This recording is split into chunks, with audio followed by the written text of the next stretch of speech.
passage. Don't have sheets. I don't have sheets or Langford. I know Mr. Langford was asking that we pass it 2 weeks so we can find out what happens in the capital meeting later today, and so we can figure out what's happening with severance.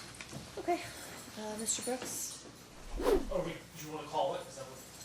do you want to continue it, or do you want to call it? I can wait for everybody if you want to call it. I have no problem kind of continuing it because essentially we're going to the designated later today. That'll, be information everyone wants. And then I was going to actually ask, or I think we should probably talk about vacating the counter call and trial date, and then setting probably a status check in 2 to 3 weeks to see if we can all informally agree to some sort of severance situation and or just coming up with dates for trials. That's what I was going to ask for today, other than the bail stuff. I think we probably need then Mr. Langford at least, and somebody on behalf of Mr. Sheets to agree to resetting those dates. I could stand in for Mr. Langford as far as resetting the dates. I know that's what he wanted to do. We Okay. talked about it extensively. So I did not, unfortunately, talk to Mr. Sheets. I did not. Donald Green on behalf of Antonio Washington, Your Honor. We have no objection to continuing 2 weeks. We would have asked this. Mr. Langford's here.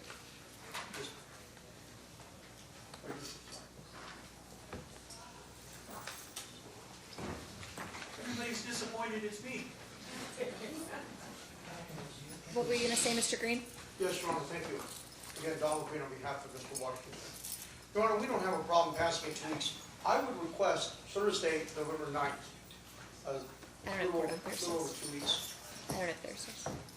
I only have Tuesdays for homestead. Oh, and then it could be the following, because I'll be in federal court on Tuesday, Wednesday of that week. Could it possibly be then the 14th of November? It's 3 weeks. Maybe. Okay.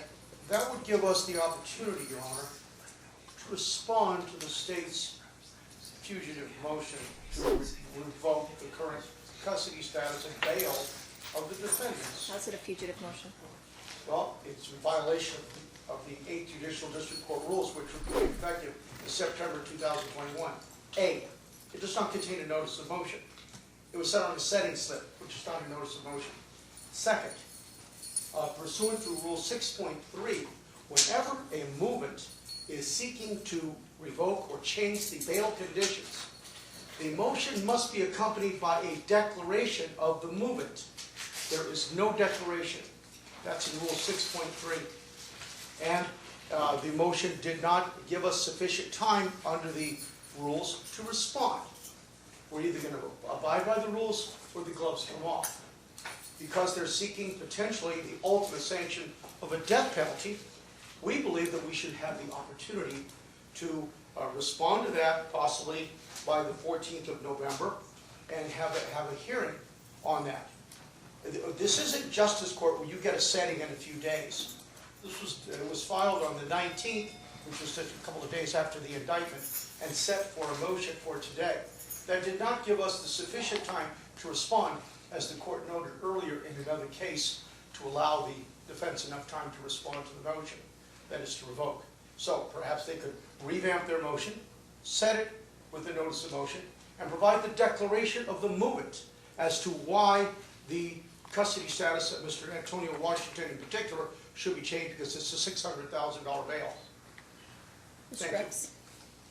Your response? I guess what I'm hearing is that next time I get grand jury indictments, I should just go ahead and ask at that point with proof evidence presumption correct in front of the grand jury when defense counsel's not there and doesn't have an opportunity. I guess that's what I could start doing. This seemed like the nicest way to do it, to let everyone know and use the same bail motion that we've tortured 17 times. Everyone's familiar with the facts of the case, and this isn't a new situation. If Mr. Green wants to put it that way, I have no problem. Because in 2 years, you're on 3 years now, someone on possible post-conviction relief is going to ask, what are they going to question? What happened to that motion?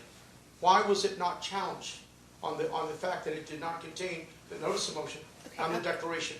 I'll give you some time to respond to it. Thank you.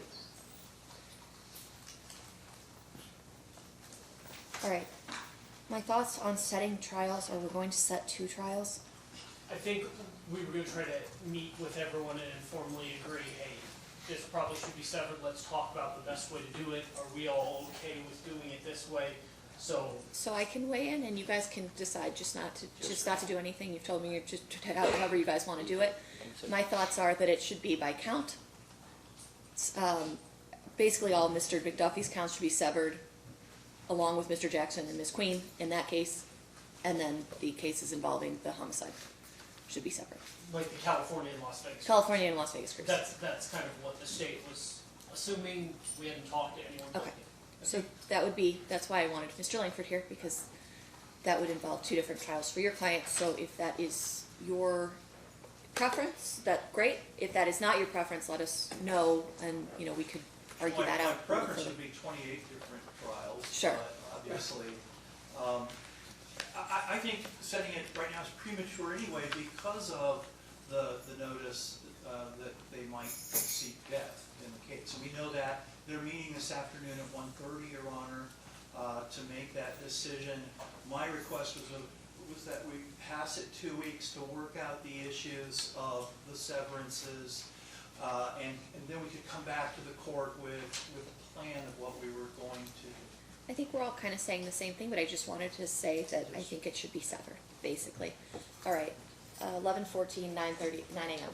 Thank you so much. So I assume we've vacated the trial that was on the previous event.